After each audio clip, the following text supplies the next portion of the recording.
Yeah, I just started. Yeah, yeah, thank you. Yeah. We also discussed about software as a service, wherein we saw that people use subscription-based model from different software providers, right? And you do not have to worry about maintaining the infrastructure of the services that you provide, right? So that's something that we discussed. And then we had a look at platform as a service, where you get, the platform as a service will be the delivery of computing platform and solution stack as a service. Meaning, you not only get the subscription of the software, we also get ability to change that platform a bit and to customize it according to your requirement, right? So that's how we should be seeing this, as far as ServiceNow is concerned, right? Then this will be a comparison chart just to quickly see how infrastructure as a service and platform as a service would differentiate. The point of differentiation that I have here is within the stack that you have for platform as a service and information as a infrastructure as a service. What are the components that you have to manage when we talk about infrastructure as a service or when we talk about platform as a service? So what this diagram tells to us right now is, see, there are different components within, software as a service. For example, you have to manage a data layer, application layer, database, runtime, middle layer, all these layers down the bottom, right? Now, when you have an infrastructure as a service subscription with you, if you are maintaining that, then you have to manage these top five components, right? But when we talk about platform as a service, and ServiceNow specifically in our case, when we talk about ServiceNow, all we need to do is we need to manage the data and the application, right? The rest of the components within this stack will be managed by the service provider, which is ServiceNow in our case, right? So you have to rest assured that the other things that are there in the software as a service stack, will not worry you at all because you have just to deal with the data and application. So you keep on building applications in ServiceNow, and you populate data into the system, right? The rest of the management things for all these items will be done by ServiceNow. That's the point here. Now, ITIL becomes an important concept for ServiceNow because ServiceNow is whole and solely dependent on ITIL principles and framework. When we talk about ITIL principle, what do we actually mean, right? So ITIL principle was designed by British cabinet just to make sure that best practices from every industry and every vertical and horizontal is accumulated in some sort of framework and is available for public use. Right? Now, when we talk about framework, is it a mandatory stuff? No, it's not a mandatory stuff. You don't have to mandatorily accept ITIL framework and implement within your organization. It's a framework, it's a set of best practices, which is not a compliance. So you may or may not choose ITIL to be implemented within organization. Now, when you think of using a ServiceNow within your organization, and since ServiceNow is based out of based on ITIL framework, this becomes important for us now. Since ITIL is the building block for ServiceNow, because the process applications that you'll see originates from the ITIL principles and frameworks. So this becomes important, right? And so this is a small snapshot of what we have in ITIL framework, right? So if you see, some core components are there in ITIL framework, that's service strategy, service operation, design, and transition, right? It's an end-to-end development lifecycle for a software product, right? Where you design a strategy for the software development, you do evaluation, budgeting, accounting, financing, etc. for that project. That goes into service strategy. You also decide who will be, your end user of the product, right? So everything that you do in the initial stages of the product development, that goes into service strategy, and you plan for that product in the service strategy phase, right? The next phase would be service design, where you actually go and start blueprinting and designing the application, right? This will be somewhere where you create the high level designs. You will create you'll do coding as well in service design. Is that service design phase, right?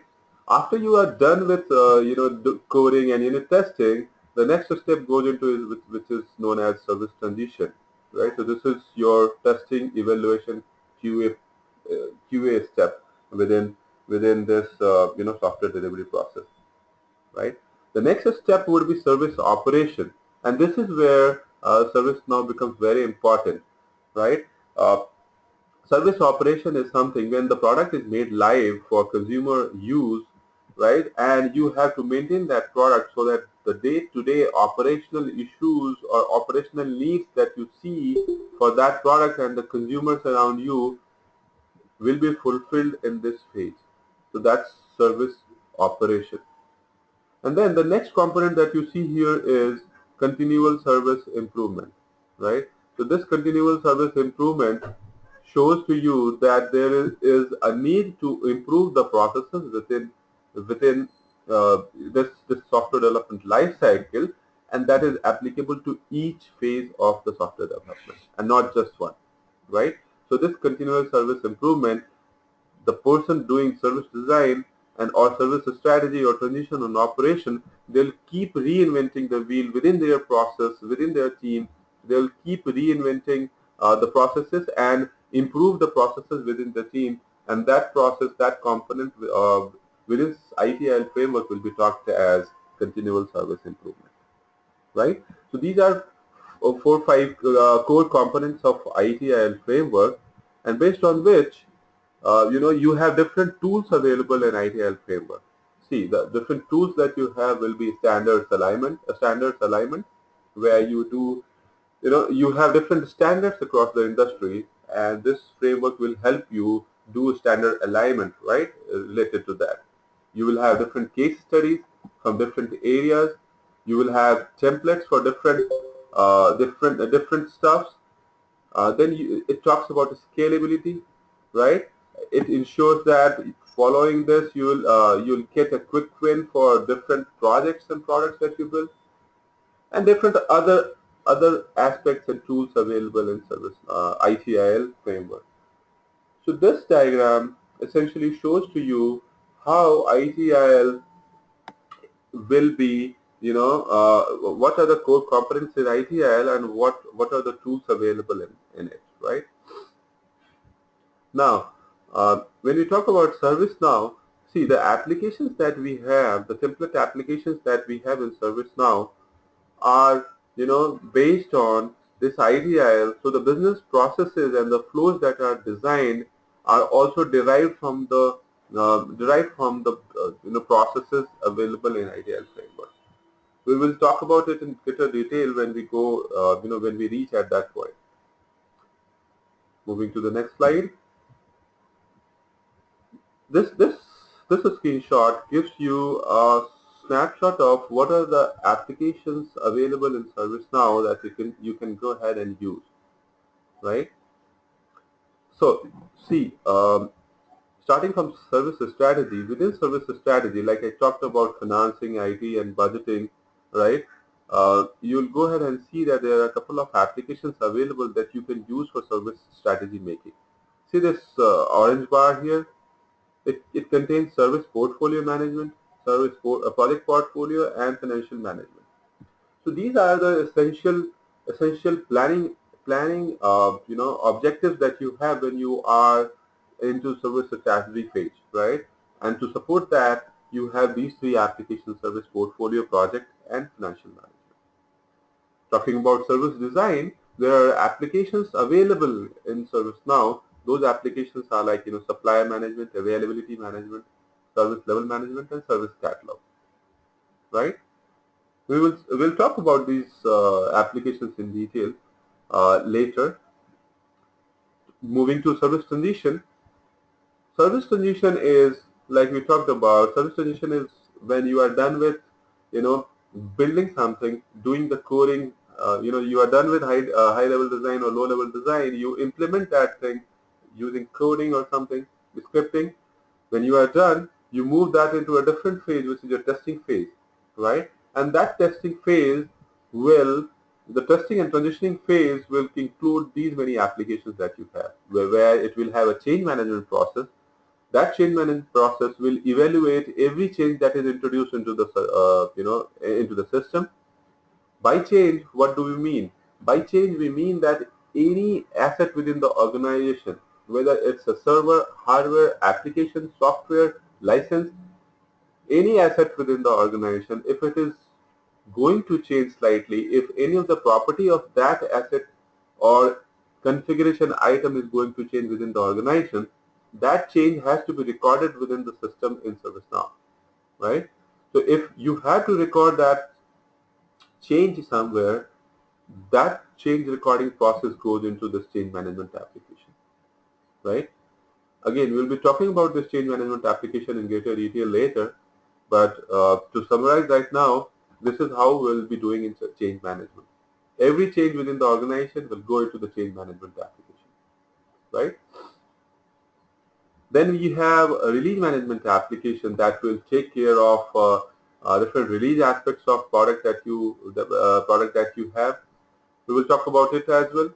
You have another tool which is project management application, which is many of the organizations choose ServiceNow's project management application to do all the project management initiatives that they have within the organization. Then you have a test management application also available in ServiceNow that you can use to plan your uh, you know, test cycle within the organization, and you can use this application that's available there. Knowledge management would be used to to to to document the knowledge that you have gathered starting from service strategy, design, service transition, and even in the operational phases, right? So this knowledge application is again an application that you will be using to create all the knowledge that you have gathered over the period of time, right? That also comes into service transition. The most important part would be the CMDB, right, which is configuration management database. Why is it important? It is important because this is a single system of record that you have within your enterprise, right?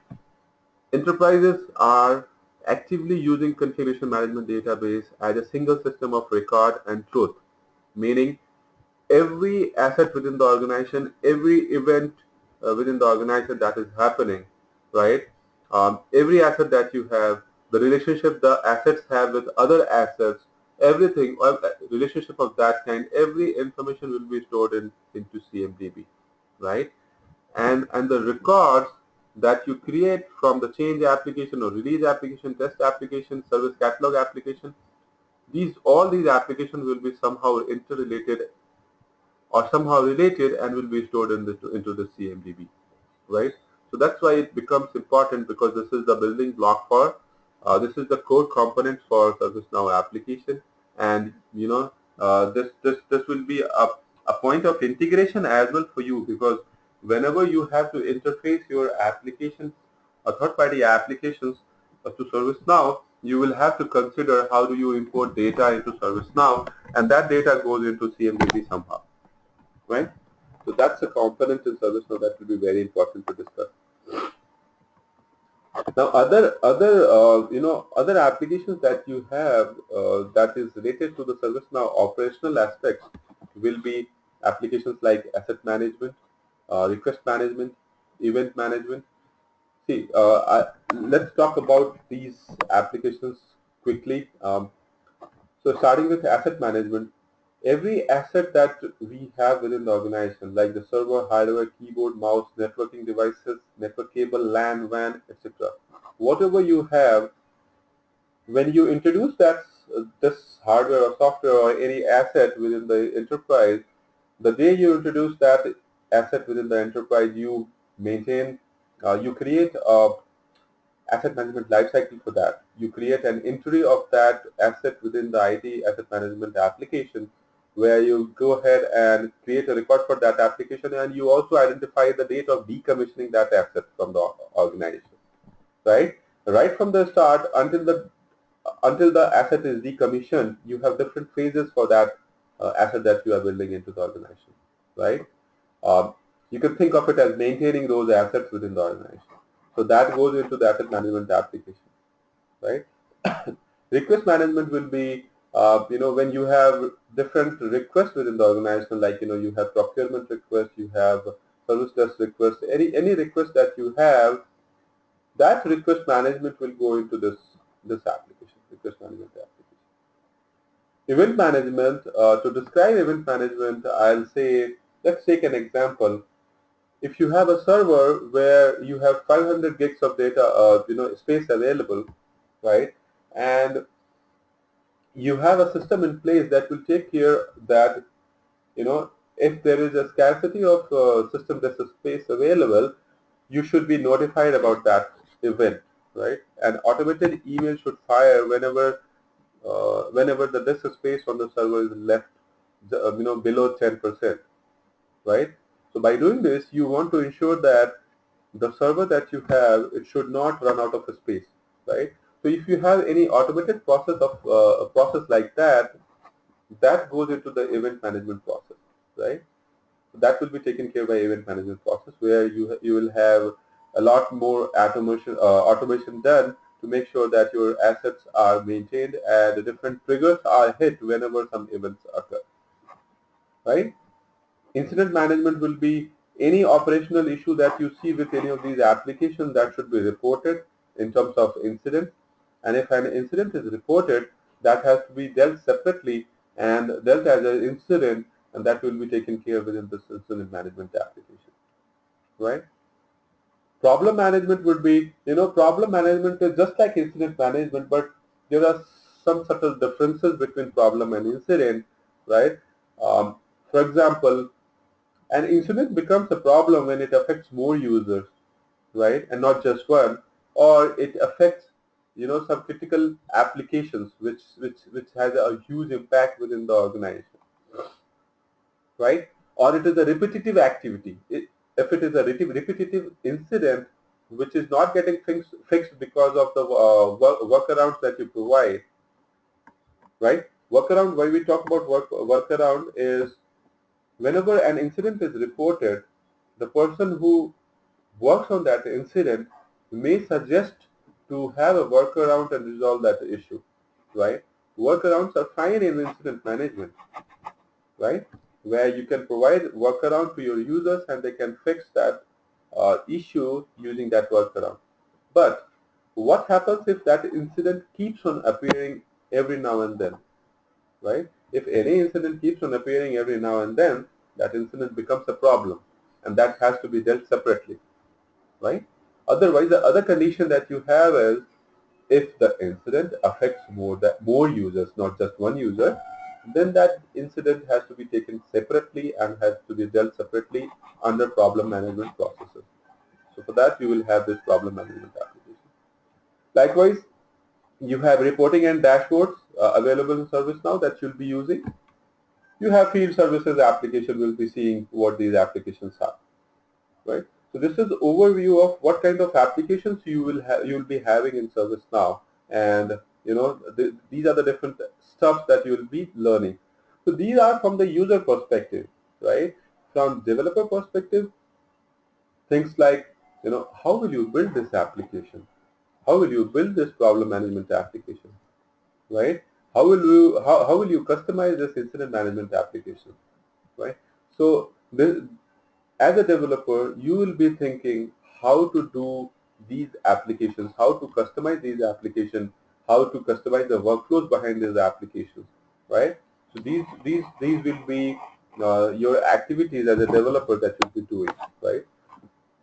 Now you may argue, why do we have to always work with these applications, right? Now ServiceNow gives you ability to either use these applications or create custom applications of your own, right? You might have your own custom applications for any business process that you have within the organization, right? You go ahead and create your custom applications, have your own UI created for that custom application, have your own workflow to support that custom application, your own data, your own table, where the information from that application will go and be stored, right? Yes, you can do that. You can have your own custom application. You can use these applications which are already provided to you out of the box, right? Please stop me if I'm going too fast. If you have any questions, please ask me. Let's get a pause here, a couple of minutes. Any questions? We'll take that as a no. Now the same diagram, I have a different view of it, right? It shows uh, a pyramid structure. Thanks, Peter.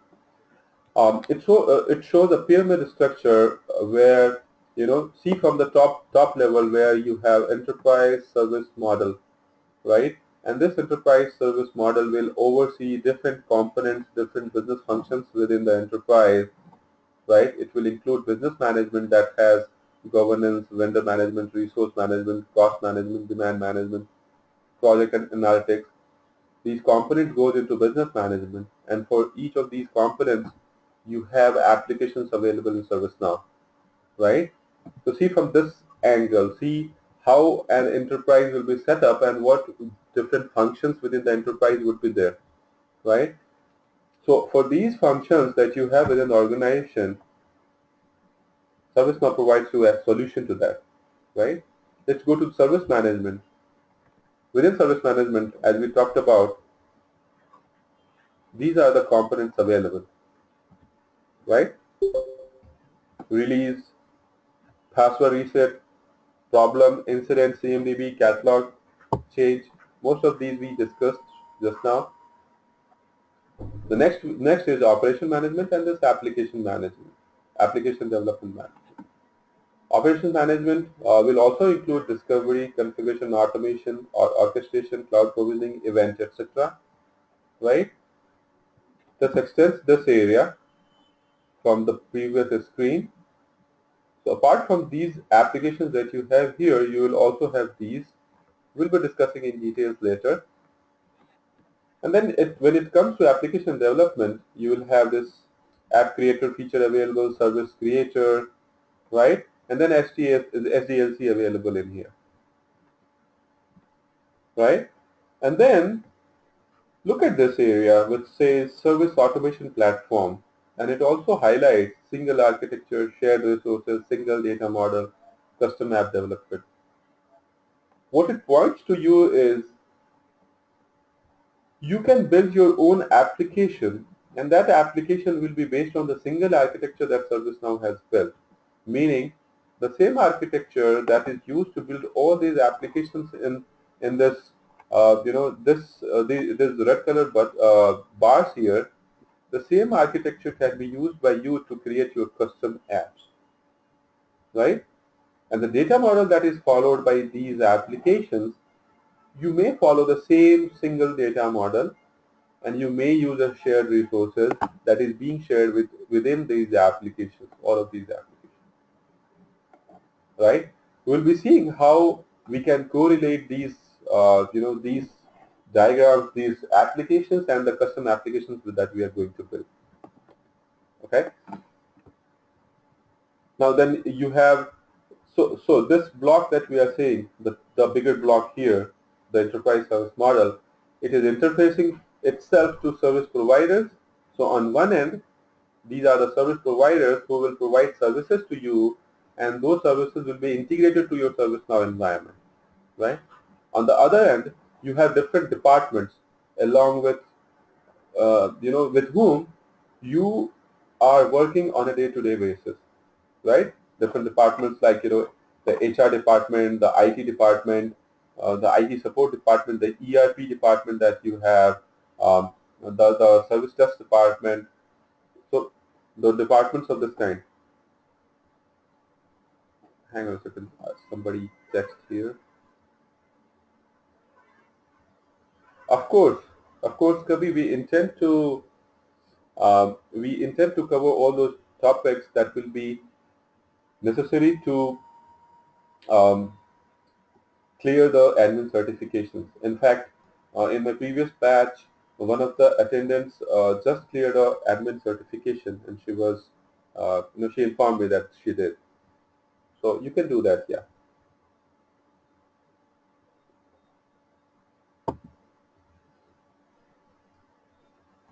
I'll encourage you to ask questions using microphone because that way everybody may know what the question is and will understand the context. Anyways, moving on. This is just another view of it. There are some of the components in here that you may see which are new. For example, the workflow, the content management, the email, approvals, notifications, search, and reporting. So these will be the platform services. We'll be using these platform services in our applications that we build. Rest are same. The application stack that we see here, we just saw it on other diagrams. Share data we talk about, CMDB, the tasks and attachments. See, CMDB is the configuration management database that will be used across the globe here, across the board, within different applications or custom applications that you build. You have to consider using CMDB there, right? And then tasks. Tasks are very important. These are like, the parent table that you will be using in different applications, right? Because for any application that you build, you are going to create some task for somebody within your organization. This will be something that you are assigning to somebody within your organization, assigning to somebody or assigning to a group, right? So when the concept of assigning a task comes, you will have to deal with this task tables, right? And this share data, which is task. And then there are attachments that will be available everywhere. Attachments will be available in ServiceNow. So whenever you create, let's talk about whenever you create a change application or change record, right? You may have that ability to upload an attachment here, right? So that's something that we are seeing here. The attachment is also a shared data, right? And within the core component, you will have the user interface. So this comes from, the think from the perspective of a developer, right? So these are the things that we'll be doing. Not just this. This is this is a glimpse of what all activities you'll be doing in ServiceNow when it comes to a ServiceNow development role, right? So you'll be doing user interface designing, coding for that, scripting. You will create form and list management. This is something that you'll be doing. You'll take care of the database connectivity, right? You will do role-based security using this core component, core platform, and then these we already discussed. Now see, the extensibility of this application. This is accessible on BlackBerries. You can access it on Windows. It's now available on iPad, Android phone, iPhone, and it supports, mostly all of the common and most popular browsers uh, on available in the market right now, right? So these are the platforms where you can utilize ServiceNow. And as you know, we discussed that in the earlier session. Some of you are new, so I just want to repeat. To develop ServiceNow applications, all you need to have is a ServiceNow license, a subscription that you have to buy, and then you need a PC with a good with a browser, any of these browsers that you have here, and internet connection. You do not need any software installed on your PC, right, to do basic software development in ServiceNow. All you need is a browser, a good connection, internet connection, and a PC, right, and a subscription as well. That's it. Now, we discussed about this user interface here, the home area.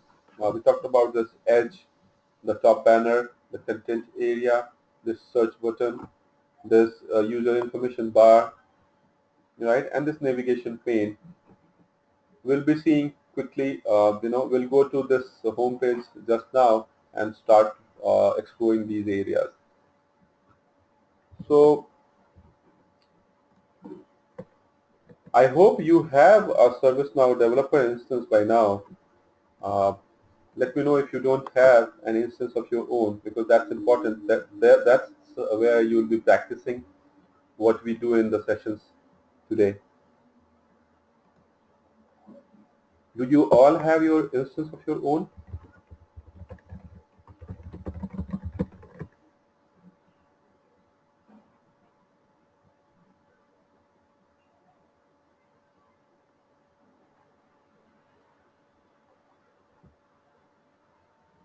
We'll be discussing about that, Kabi.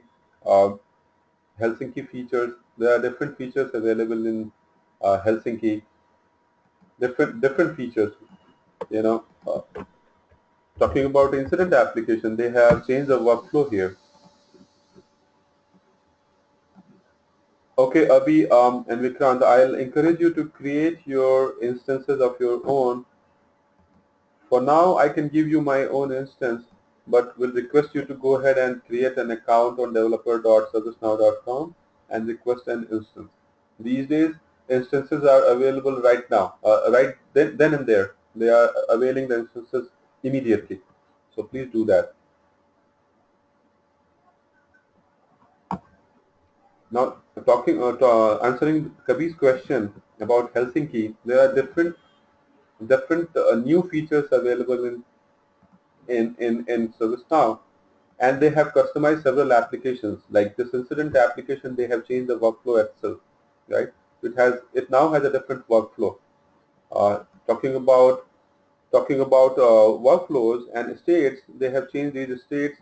If you go ahead and create a new incident, it opens up with awaiting review state, which used to be new earlier. Uh, if you go to see the workflow, if you go to the workflow editor, they have really transformed the workflow that you have here. Talking about the change application as well. If you see this change application, see they have completely redesigned the workflow here.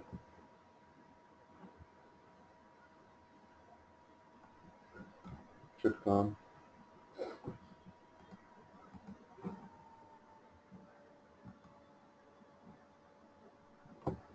See, the workflow has changed a lot. This application workflow has changed. They have changed the UI. UI 16 is introduced. It was introduced in Geneva release, but it has been continued here as well. There are different enhancements to export sets that we have. Export sets enhancement has been done, and there are several other new features introduced in Helsinki release. We'll be talking about those features later.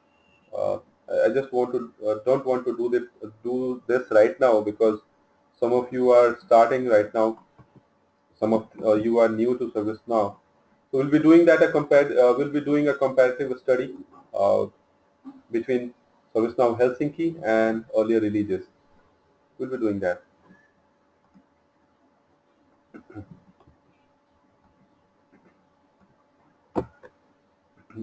Now, so let's quickly go and see the home area, right? Some of the uh, practical aspects. So see, if you have to browse through the different applications that you have, you can go ahead and use this navigation pane. The left pane that you have, the navigation pane, you can go ahead and use it. For example, if you want to refer to the change application, go to the change section, right? Then you will see this application. This the bold bar. The bold bar that you have here. These show to you that these are applications, and to this application you have different modules available. Modules as in creating this change record here, right? Showing what are changes that are assigned to you, right? You can open the change request. You can see the list of open change requests using this module. So there are different modules available. There are some administration modules, the schedule modules available here that you can go ahead and use. So that's one of the applications. If I have to look into my own device application that I created, this is a custom application that I created earlier. So if I have to go ahead and search my application, I can go ahead and search my device application. It will present to me the application here with all the modules that I have built for this application, right? So this application, the device tracker application that I have here, is not ServiceNow application. It's a custom application that I built, right? So I can search through this. Now, as we talked about different roles, and we talked about roles and impersonations of roles, you can go ahead and use this impersonation button here where you can impersonate yourself as a different user.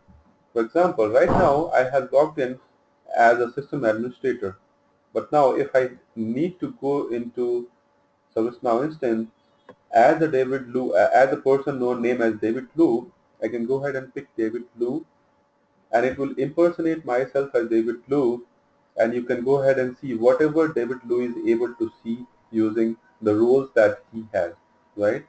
He may or may not have access to all the application depending upon the access level or privileges or roles that he is assigned to, right?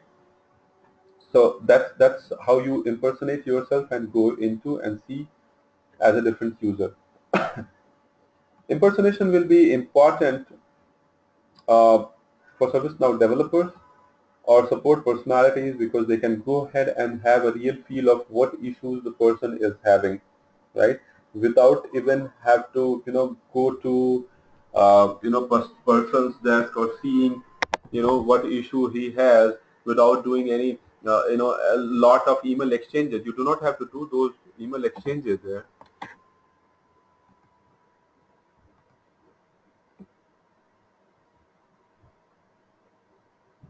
I don't understand the question, Kabi.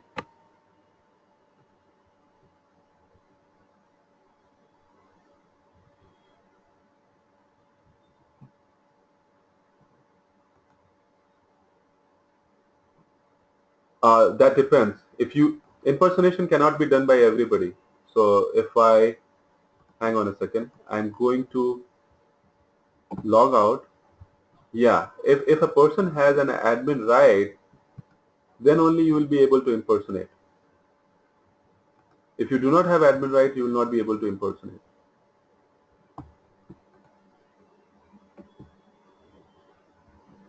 right? So if within your organization you are a tester and you have been given admin rights, of course that will be useful for you.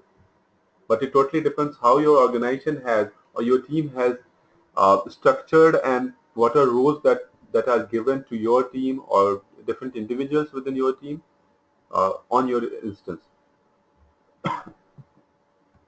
Hope that makes sense.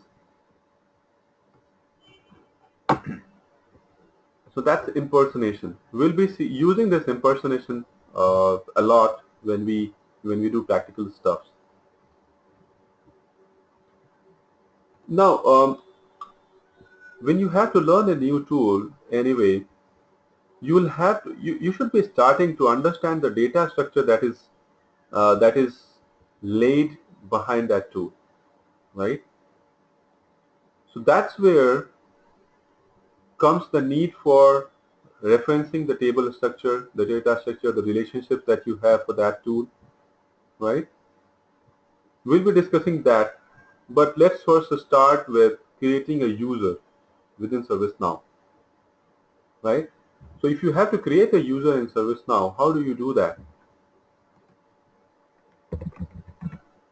The simplest way to do that, to create a single user record in system, you need to go into the navigation pane and start typing users. When you do that, under system security, you will see users module. Go ahead and click on this users module.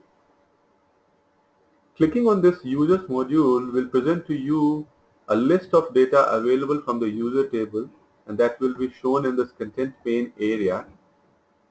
This content pane will show that these many user records are already created in the user table that you can access. And if you closely watch, there is a button new that you can use to create a new user record in the table, right? So this is by far the simplest way to create a user within the system, right? Let's quickly go ahead and create a user. I'll create a training user. Let's call it training user 1.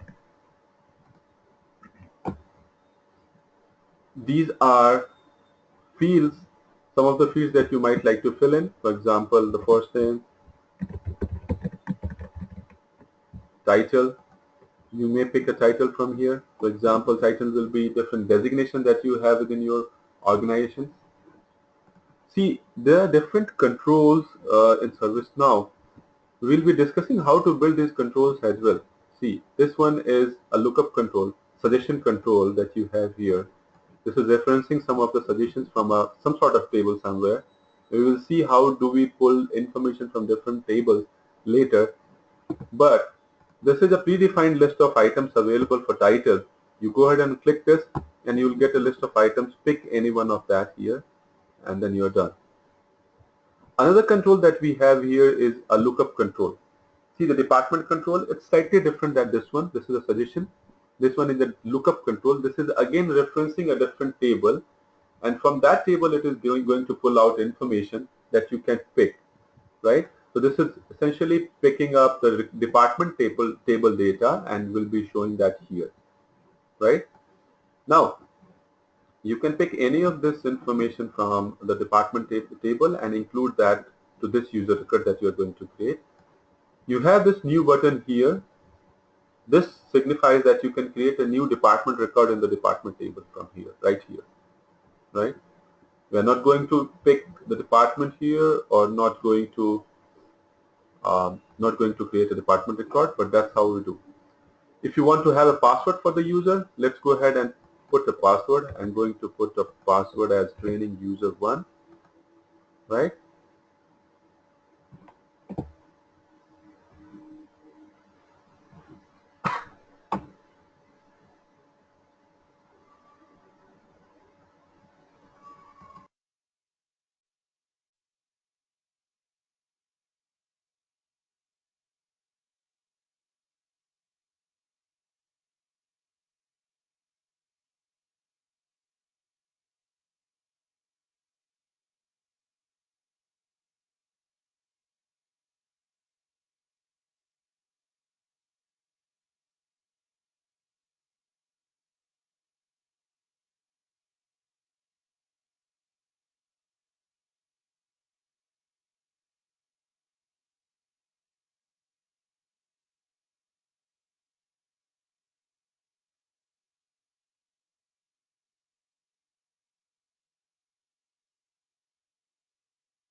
Can you hear me?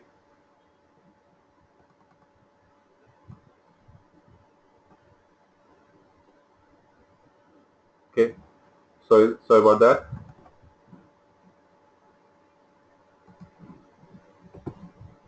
See, some of these fields are optional, right? Let's go ahead and put a password. I'm just going to put the user ID as a password here. Copy paste it. You can, pick password needs reset. So when you tick this out, whenever the user logs into the system next, you will have to reset the password. See, most of these fields will have tooltips associated. For example, if you go to this web services access only, you'll get a hint, right? So, and these hints are customizable, right? These comes from the data dictionary for these labels that you have here, right? Some of these might not have those hints. Uh, right? But some of these fields will have hints that you can use, right? Now, password needs reset is when you do, you do want your user to reset the password the first time he logs into the system. Logged out will be, when you try different number of times, if you provide wrong password, the account can be logged out, right? So you will have to request to reset the password or unlock the account. So that's for logged out. Other information that you have here is the email, the notification. So you can enable or disable notification, meaning if you want to receive notification from ServiceNow, you will have to put it enabled, right? Calendar integration, if you want to enable this user account to be integrated to calendars, the Outlook calendar integration that you want to do, you have to have this information. You can put the time zone information about the user, the date format the user is interested in, the business phone number, the mobile phone number, and the photo for the user can also be uploaded here. These two checkboxes that we have here, the internal integration user, which is used for integration with different components internally, we'll see how we can use this internal integration user. Another one is the web services access only. So if you tick this system will make sure that the user is not able to log on to this UI. This will be used for integration of ServiceNow instance with other third-party systems using web services.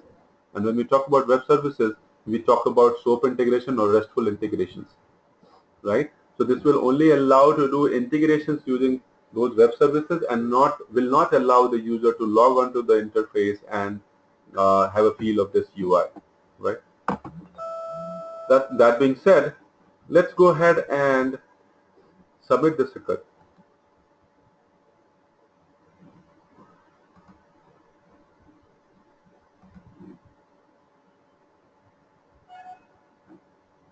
What's that, Kavi?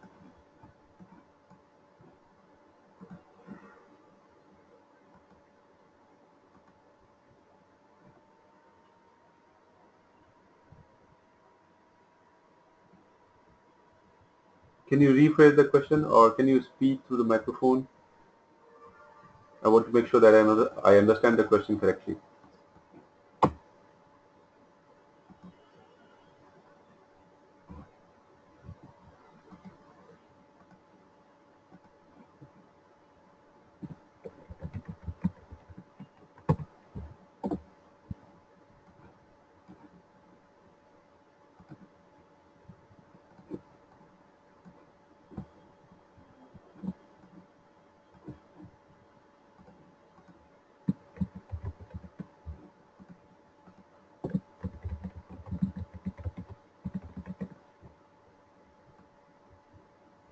So this is what I intend to say. This is your ServiceNow box, ServiceNow application or instance somehow, right? Let's assume that this is a ServiceNow instance that you are having, and there are different third-party apps that you have, right? Now you want to interface these two applications, meaning you want to exchange data from ServiceNow to ServiceNow, right? And these two are remote applications, right? How do you do that? You use web services. You create web services either on ServiceNow end or on third-party end, and then you expose those endpoints for integrating to other end, right? Now, having that web services access only checkbox there ensures that the web service, the user that you create, so each web service that you create, if this web service has to access data from the ServiceNow instance, you will have to have a user in place that will allow this web service to log into the system and do activities related to that web service or play with the data that you have there, right? But then you do not want to allow people from this end, the right end here, to modify anything but data from the ServiceNow instance, right? So if you are allowing just a handful of data or tables from ServiceNow to be altered by this web service user, you have to mark that user as web service access only. That will make sure that the user is not authorized to use any of the screens. He cannot go ahead and change the screens look and feel or play with any other thing which he or she is not authorized to do. That's why you have this web service user, right? Is that clear? I still don't understand the question. Is it same as portal? I still don't understand the question. If you can rephrase that, I'll help you with that answer.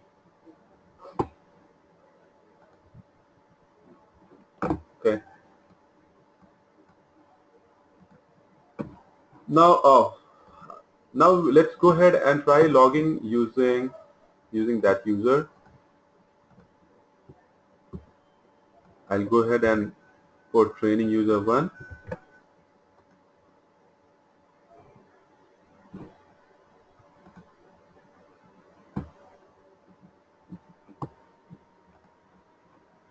Now I have logged into the ServiceNow instance using training user credentials. Now let's look into the navigation pane that you have here. It only presents to you the self-service and collaboration, right? And then you have these system themes, etc., that you can change. I don't see any impersonation button. Let's quickly go ahead and try to see if we can change the UI view. For this, it's not available. You cannot go and switch it to the system UI 15. Let's go ahead and see if we can impersonate that. Oh, we don't have impersonation button here. However, you have your profile available. You can go and, yeah, see, UI ServiceNow has,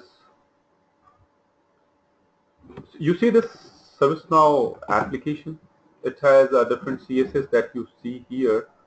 If you go to,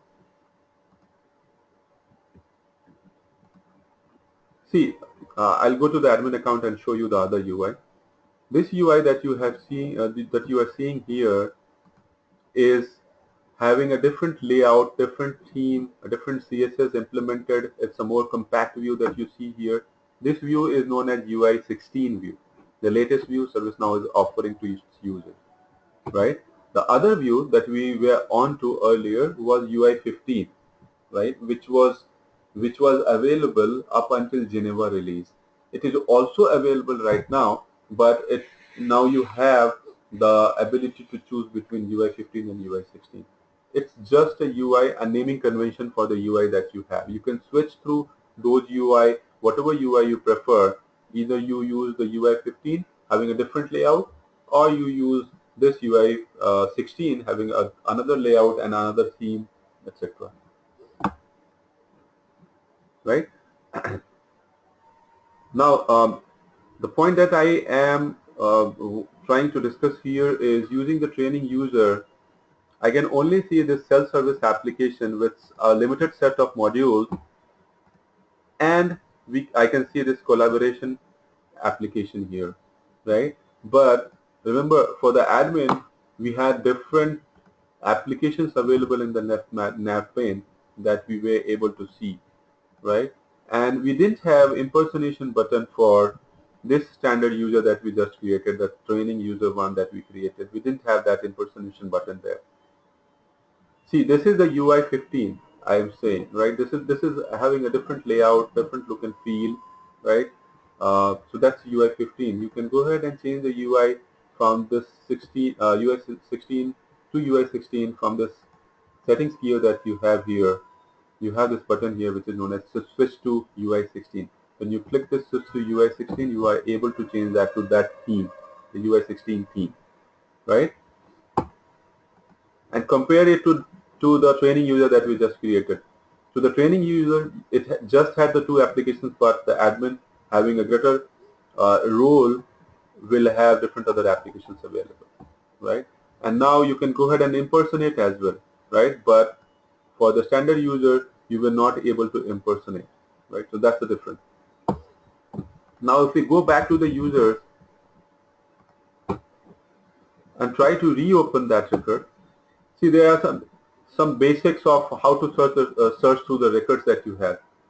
We now have 570 records in this user table, but I don't know where my user record is that we just created, right?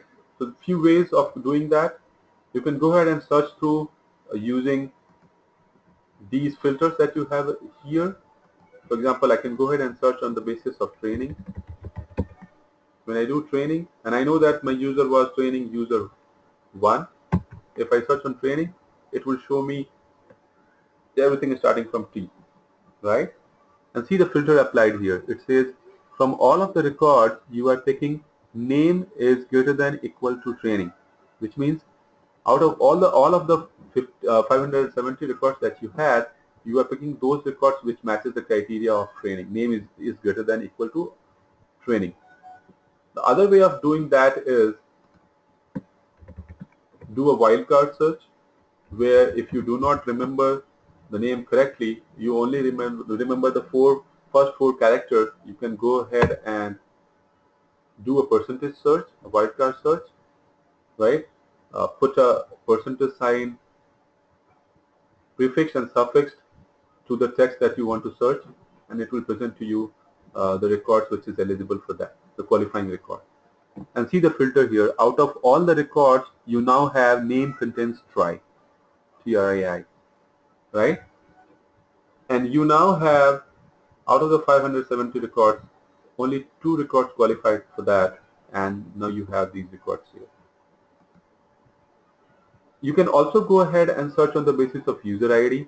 So if you remember the user ID, go ahead and just pick the user ID field here, type in the user ID value here, and then search it.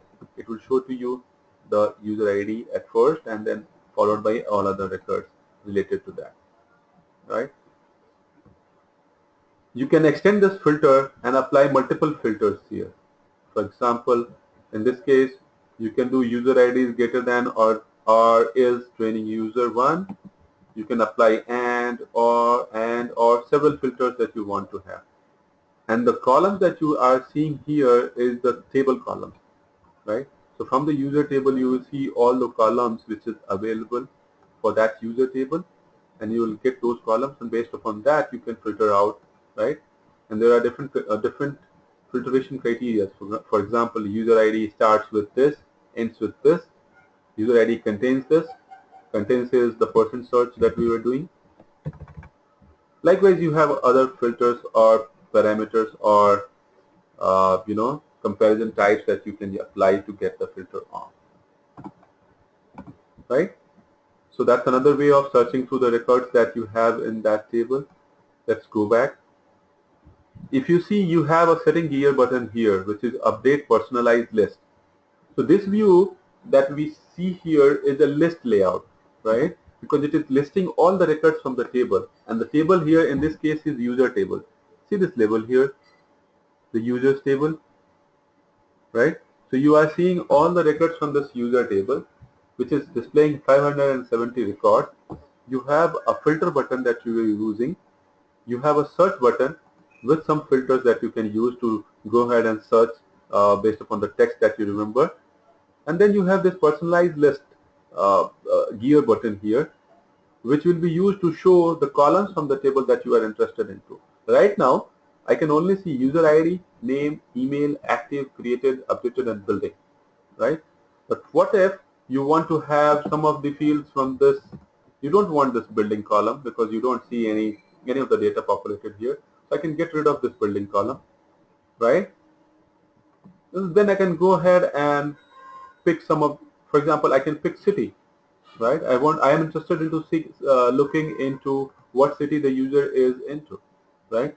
So I can go ahead and bring city into this selected box here, and then I can reorder the columns as well, right? If I move city up after name, when I save it, city information will be displayed after name column, Let's do it. I'll get rid of building column, and now I have the sitting column coming in here, right? So that's to personalize the layout that you have here, and this feature will be available to you in almost every list layout screen that you see across the board, right? Not just user table, any record, any application, any list layout that you refer to, you will have these features available there, right? Now, you have this city column available here. You got rid of the building column. You also have features of sorting based upon the column names that you have here. You can sort on the basis of user ID by clicking on this user ID field here. You can sort on basis of name. You can apply multiple sorts, sort on name and then sort on city, then sort on email, right? It will allow you multi-level sorts, and then you can filter out data. The, the easiest way to look into the latest record that I created, my preferred way of doing that is the updated field, the updated column. I go ahead and sort on the basis of updated column, and when I sort on the basis of updated column, I get the most recent record created into the table. That's how I do it, right? Now, and now you also see some of the checkboxes here. To each record, you can see checkboxes. You can select these records, and when you select these records, you can do multiple selection as well. When you select these records, go below this drop down that you have, many of these options will be enabled. If you unselect it, the options will be there, but this will not be enabled. So this is a contextual drop down items available for you here. Select a record and you have it. For example, if you want to delete this record, right, I can go ahead, select that record here, hit delete. It will ask for confirmation, and it will delete it. It says that 3 expense lines are attached to this user and 2 user entitlements are done. When I hit this record will be deleted from the user table, right? Likewise, there are different other actions that you can see, right? We'll be discussing about these actions, but I just want to make sure that you understand what are the available options available on the pages. Now let's go into the training user one that we created. When we created the training user one record, we only had this much of screen area there. We only had to supply this much of data to create that record. But now when we open this, we have different other elements available on this page. See, it comes with some of the related links. We will talk about what these related links are, and then some of the related lists as well. For example, roles, groups, delegates, subscriptions, right? So these are the options available here. So my point is, now that we have created that record and we open that record, some of these items appear, and these sections on the page will appear contextually and will show related data to the record that you created, right? Now you can go ahead and associate any role to this user. Right now, when we created this training user one, we didn't associate any role to this user, right? Now I can go ahead and pick different roles that I want to associate to this user. When you do edit roles, you will see this list layout here, this layout here, where you will have this listing of all the roles available in system. You can go ahead and pick as many roles, drag it to the other side, which says roles list for training user, and then you can go ahead and save it. Doing that will associate all these roles to this user. I don't want to do this, so I'll go ahead and pick a different role, which is the device tester role. Associate that device tester role here. You can also go ahead and pick admin role, right? If you pick admin role, most of the roles, admin has all the privileges. Most of the privileges. I'll not say all the privileges, because even having The admin role will not entitle you to have this elevated privileges activated for you by default. We will talk about this in later sessions. But this is how you can associate your roles to the user. You can save it. And now that you go ahead and impersonate that user, the training user 1, you will see more than one application, more than those two applications there. Now, to impersonate as a training user 1, I can go ahead and again do the search on the basis of training user 1.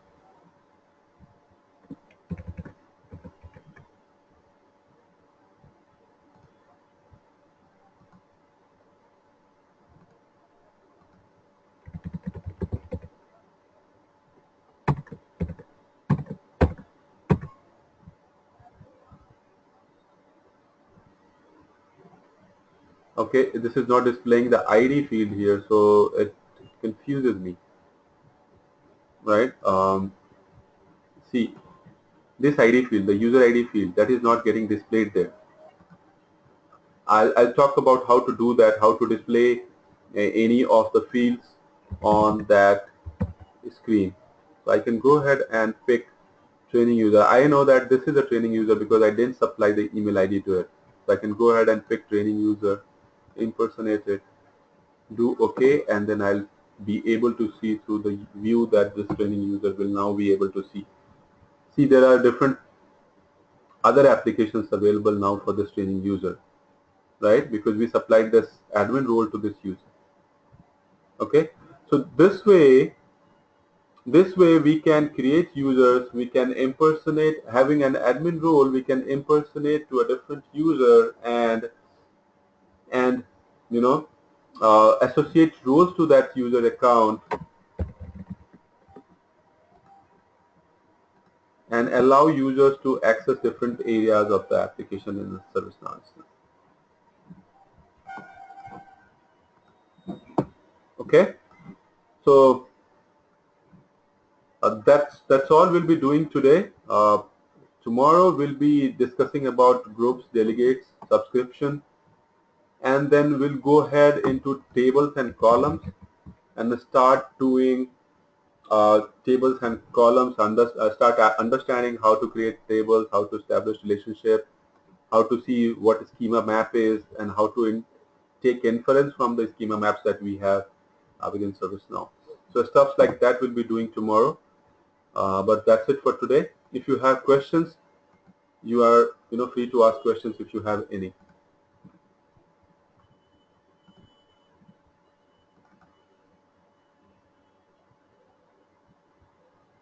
Any questions, anybody?